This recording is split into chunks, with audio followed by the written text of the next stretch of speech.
नमस्कार बच्चों, जय माता दी। आज की कक्षा में हम लोग पढ़ने वाले हैं कक्षा 10वीं जीव विज्ञान के बारे में। और यहाँ पे आप देख रहे हैं ये हमारी छत्तीसगढ़ माध्यमिक शिक्षा मंडल के द्वारा जो विज्ञान की पुस्तक चलती है कक्षा 10वीं की, वो हमारी स्क्रीन पर हमारे सामने है। तो चलिए ज़्यादा बात ना करते हुए सीधे विषय में प्रवेश करते हैं।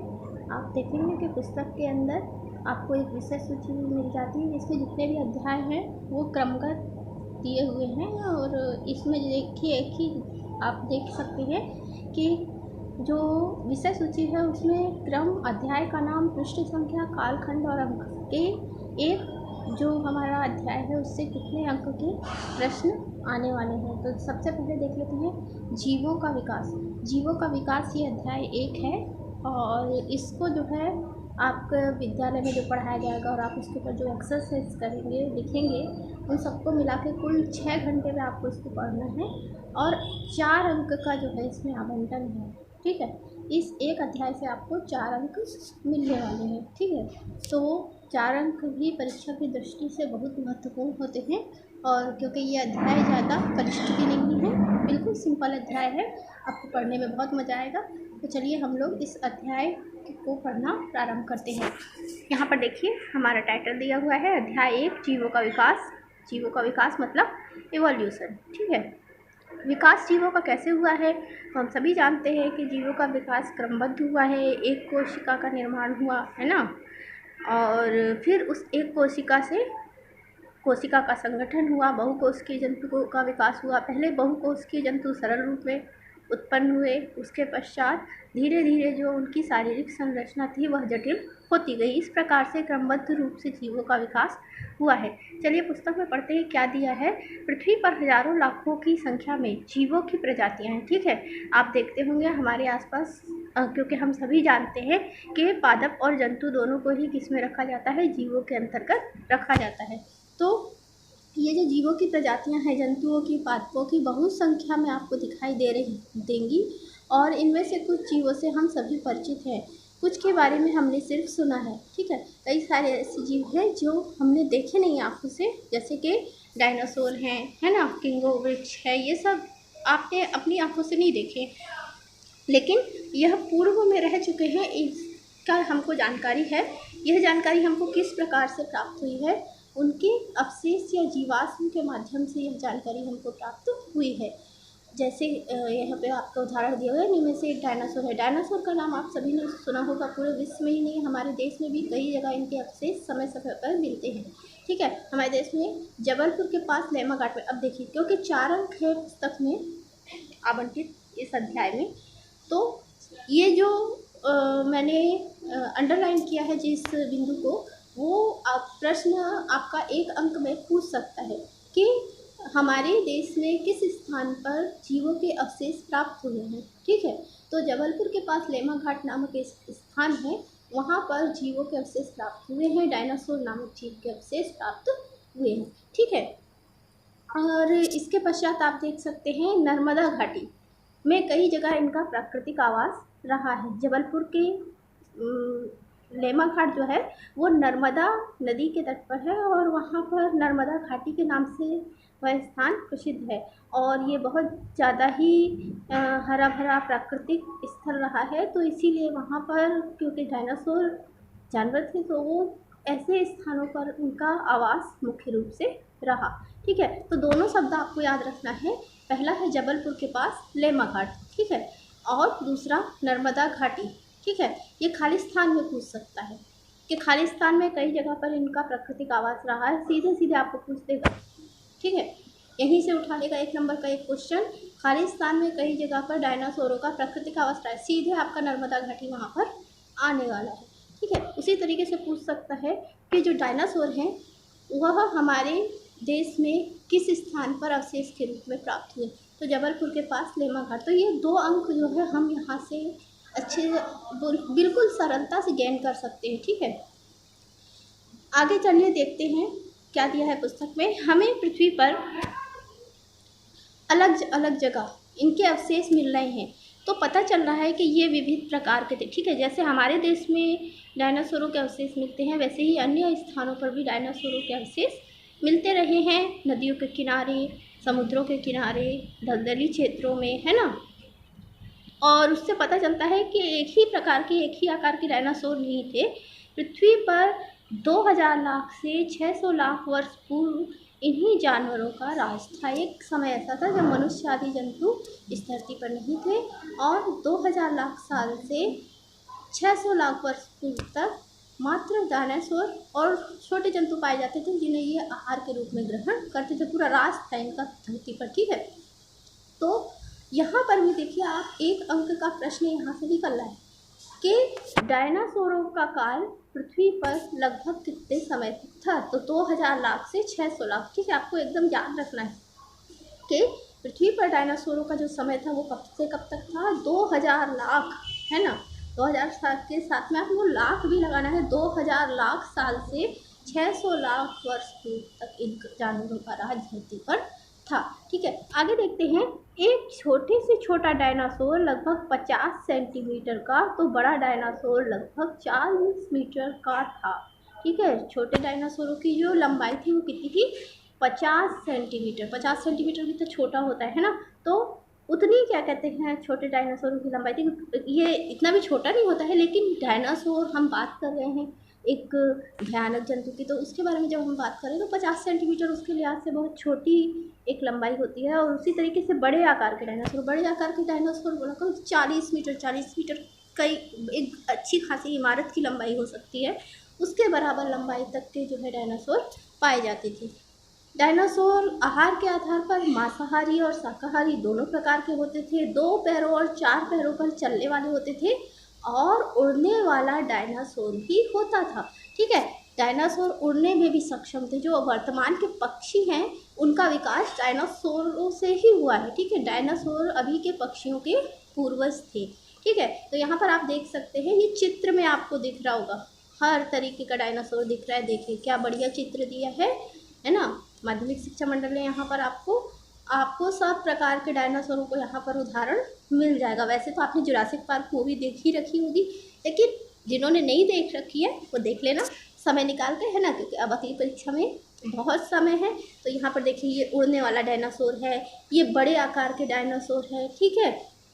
और ये जो डायनासोर है वो दूर से ही देखने में मुझे तो मांसाहारी लग रहा है, और ये छोटे आकार के डायनासोर है, ठीक है। तो छोटे से लेकर बड़े आकार तक के और विभिन्न आकृतियों वाले डायनासोर यहाँ पर उपस्थित है। कई डायनासोर शाकाहारी भी हैं और कई डायनासोर मांसाहारी भी हैं। इस डायनासोर को देख के आपको किस जंतु की याद आ रही है? मुझे तो भाई जिराफ की याद आ रही है। इसकी गर्दन जिस तरीके से लंबी है एकदम, बिल्कुल ऐसे लग रहा है जैसे ये जिराफ का जो है छोटा रूप रहा होगा। और ये देखिए ये उड़ने वाला डायनासोर मतलब बड़ा रूप रहा होगा। और ये उड़ने वाला डायनासोर जो पक्षियों के उद्भव का कारण थे, ठीक है। इनके अंदर जो है उड़ने की क्षमता थी। तो चलिए आगे देखते हैं क्या है यहाँ पे। डायनासोरों के समय में हम कहाँ पर थे, यहाँ पर, ठीक है। आपने अगर पुस्तक खोल रखी तो बहुत अच्छा होगा। जहाँ जहाँ मैं अंडरलाइन कर रही हूँ आप बुक साथ में लेके बैठे करिए। मैं आपको सजेस्ट करूँगी कि जब मैं मेरा वीडियो आप देखते रहते हैं तो अपने साथ में एक बुक रखिए और एक पेंसिल रखिए, और जहाँ जहाँ पर मैं आपको अंडरलाइन करने के लिए कह रही हूँ वहाँ पे आप निश्चित रूप से अंडरलाइन कीजिए। और एक कॉपी में अपने शॉर्ट नोट्स बनाते जाइए। तो शॉर्ट नोट्स से क्या होगा, जब आप परीक्षा के समय में रिवीजन करेंगे तो वो शॉर्ट नोट्स आपको बहुत ज़्यादा काम आने वाले हैं, ठीक है। तो ये काम आपको ज़रूर ही करना है। चलिए पढ़ते हैं। डायनासोर के समय में और उससे पहले कई प्रकार के पौधे पाए जाते थे, जिनमें से कुछ प्रकार के शैवाल, फर्न, मास, साइकस, किंगो आदि पौधे आज भी पाए जाते हैं, ठीक है। जैसे डायनासोर लुप्त हो गए, वैसे ही उनके समय के जो पेड़ पौधे थे वो भी क्या हो गए, धीरे से लुप्त हो गए। लेकिन उनमें से कई सारे पेड़, क्योंकि पेड़ पौधों का जो जीवन काल होता है वो जंतुओं की अपेक्षा बहुत ज़्यादा होता है ना। तो और उनकी प्रजनन क्षमता भी जंतुओं की अपेक्षा बहुत ज़्यादा होती है। तो इसीलिए जो है कई सारे जीव, पेड़ पौधे जो है, वनस्पतियाँ जो है उस समय की वो अभी भी पाई जाती है, ठीक है। यही नहीं, चूहे जैसे स्तनधारी प्राणी भी तब थे, और तिलचट्टा यानी काकरोच भी था। ये जो है ये तिलचट्टा वाला है ना, तो ये भी मेरे को एक नंबर के प्रश्न टाइप लग रहा है, क्योंकि तिलचट्टा जो है क्या है, आपका एक कीट है, कीड़ा है वो, है ना। और अभी तक जो है ऊपर में हमने जितना भी पढ़ा वो जंतुओं और पादपों को ही पाया जाना पड़ा था, लेकिन तिलचट्टा डायनासोर के काल से मतलब कितना 2000 लाख से 600 लाख साल पूर्व से अभी तक पाया जा रहा है। तो ऐसे भी पूछ सकता है कि वह कौन सा कीट है जो डायनासोर काल से वर्तमान काल तक पाया जाता है। तो आप सीधे वहाँ पर तिलचट्टा लिख सकते हैं, इसको भी आप अंडरलाइन कर ही लीजिए। आज के पक्षियों को तो डायनासोर का छोटा रूप ही माना जा सकता है। इस प्रकार से सूची बहुत लंबी होती जाएगी। देखिए, जैसा मैंने आपको ऊपर ही बताया था कि जो वर्तमान पक्षी हैं उनका उद्भव किनसे हुआ है, डायनासोरों से ही हुआ है। तो ये क्या है, डायनासोर का एक छोटा ही रूप है ना। मतलब इतना नहीं है कि आप चिड़िया को देख के डर जाए, है ना। वो डायनासोर नहीं है, वो विकसित हुआ है डायनासोरों से। डायनासोर के अंदर भी उड़ने की क्षमता थी और उसके अंदर भी उड़ने की क्षमता है, तो इसलिए उस डायनासोर को उसका पूर्वज माना जा सकता है। इस प्रकार से सूची बहुत लंबी होती जाएगी। अब हम डायनासोरों के गुणों को देखते जाएं, है ना, और वर्तमान जो जीव जंतु हैं उस युग के वनस्पतियों को देखें, वर्तमान की वनस्पतियों को देखें, दोनों का जब हम एक तुलना करेंगे तो उस तुलना से जो है हमको बहुत सारी चीज़ें ऐसी दिखेंगी जो वर्तमान युग में डायनासोर काल से, है ना, या जिसे जुरासिक काल भी बोल सकते हैं, उस काल से वर्तमान काल तक जो है पाई जाती है। चलिए आगे देखते हैं। डायनासोर के खत्म होते होते विशाल हाथी जैसे स्तनधारी और अन्य जीवों की संख्या बढ़ने लगी। देखो यहाँ पे देखो, डायनासोर बहुत ज़्यादा बड़े आकार के थे और उनमें से जो मांसाहारी थे वो हाथी जैसे स्तनधारियों और अन्य जीवों का क्या करते थे, भक्षण करते थे। तो उनके काल में इनकी संख्या पर बहुत ज़्यादा नियंत्रण था। हाथी हो गए, अन्य छोटे सूक्ष्म जीव हो गए, क्योंकि वो क्या करते थे, जैसे वो बाहर निकले और डायनासोरों ने उनका भक्षण कर लिया। जब डायनासोर समाप्त हुए तो ये जो अन्य जीव यानी सूक्ष्म जीव, छोटे जीव जो थे डायनासोर से कद में छोटे या हाथी, है ना, इनका संख्या में वृद्धि हुई क्योंकि उनका भक्षण करने वाला जो था मुख्य रूप से डायनासोर, वो जो है धरती से पलायन कर गया। वर्तमान युग में डायनासोर के युग के जीवों की कुछ प्रजातियां पाई जाती हैं, परंतु डायनासोर नहीं पाए जाते। ठीक है, अब हम जो डायनासोरों के रूप में, है ना, डायनासोर मुख्य रूप से क्या थे, सरीसृप थे। ठीक है, तो हम जो है सरीसृपों की बहुत सारी प्रजातियां तो देखते हैं। आप देखो, मैं आपको एक सरीसृप की प्रजाति, अगर आप अपने रूम में बैठे हो, दीवार पर छिपकली चिपकी हुई है ना, वो आपको आपके सामने ही डायनासोर का एक छोटा रूप दिख रहा है। ठीक है, वो भी क्या है, सरीसृप ही है। ठीक है, तो यहाँ पर सरीसृप जो है, छोटी जो प्रजातियाँ हैं डायनासोर के युग की आपको देखने को मिलेंगी, लेकिन डायनासोर आपको अब देखने के लिए नहीं मिलेंगी। ठीक है, आज के समय में कुछ ऐसी प्रजातियाँ हैं जैसे मनुष्य और हाथी, वो डायनासोर के युग में नहीं थे। ठीक है, तो मानव, हाथी आदि जंतुओं का विकास कब हुआ स्तनधारियों का, जब डायनासोर का युग यानी जुरासिक युग समाप्त हो गया। ठीक है, यहाँ पर आप देखिए बॉक्स के अंदर कुछ इम्पोर्टेंट लिखा हुआ। अच्छा, ये किंगो जो है, जो डायनासोर के युग का जो पेड़ था उसके बारे में यहाँ पे जानकारी दी हुई। देखो ये जो है चित्र सहित है। मेरे को पुस्तक की बात ये बहुत अच्छी लग रही है कि यहाँ पे चित्र भी दिया हुआ है ना। चित्र देख के हम प्रत्यक्ष में वो वस्तु कैसी थी ज़्यादा उसके बारे में समझ सकते हैं। किंगो नामक यह पेड़ डायनासोर के युग का है और हिरोशिमा में एटम बम से सब कुछ ध्वंस होने के बाद पहला पनपने वाला सजीव यही था। अच्छा, ये देखो आपका उदाहरण को देखिए, पुस्तक कितने अच्छे ढंग से बनी है आपकी कि उदाहरण को कहाँ से उठाया गया, सामाजिक विज्ञान से उठाया गया है। ठीक है, आप जानते हैं कि जो विश्व युद्ध हुआ था, तृतीय विश्व युद्ध, उसको समाप्त करने के लिए अमेरिका ने क्या किया था, जापान के ऊपर में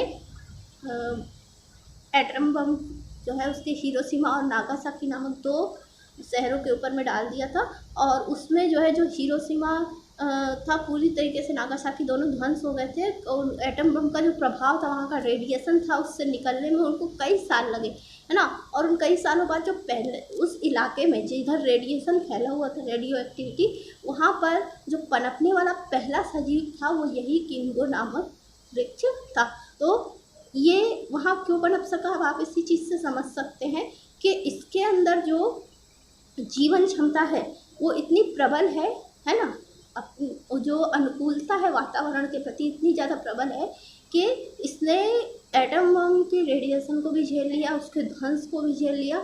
और इसी कारण ये 600 लाख साल पूर्व से, है ना, 2000 से 600 लाख साल पूर्व तो ये रहा ही डायनासोर काल में, उसके बावजूद 600 लाख साल पूर्व से वर्तमान काल तक ये हमको देखने के लिए मिल रहा है। तो ये डायनासोर का एक युग का एक जीवित जीवाश्म कह सकते हैं। ठीक है, और जीवित जीवाश्म का उदाहरण अगर पूछ देगा आपको लिखने के लिए 2 नंबर वाले क्वेश्चन में पूछेगा, अगर ये पूछेगा आपको तो, है ना, कि जीवित जीवाश्म का एक उदाहरण बताइए। तो आप लिख सकते हैं सीधे सीधे किंगो नामक वृक्ष क्या है, जीवित जीवाश्म का उदाहरण है। जीवित जीवाश्म, जीवाश्म क्यों, क्योंकि ये हमको उस युग की बात बता रहा है जिस युग में हम नहीं थे और पूरी मनुष्य जाति नहीं थी, फिर भी उस युग के बारे में हमको जानकारी यह वृक्ष दे रहा है। ठीक है, तो आशा है आज की क्लास आपको अच्छी लगी होगी, और अगर क्लास अच्छी लगी है तो जल्दी से मेरे चैनल को सब्सक्राइब कर लीजिएगा और इसको अपने दोस्तों के साथ शेयर कीजिएगा। अगली क्लास के लिए तैयार रहिएगा अपनी पुस्तक के साथ में। तो आज के लिए बस इतना ही।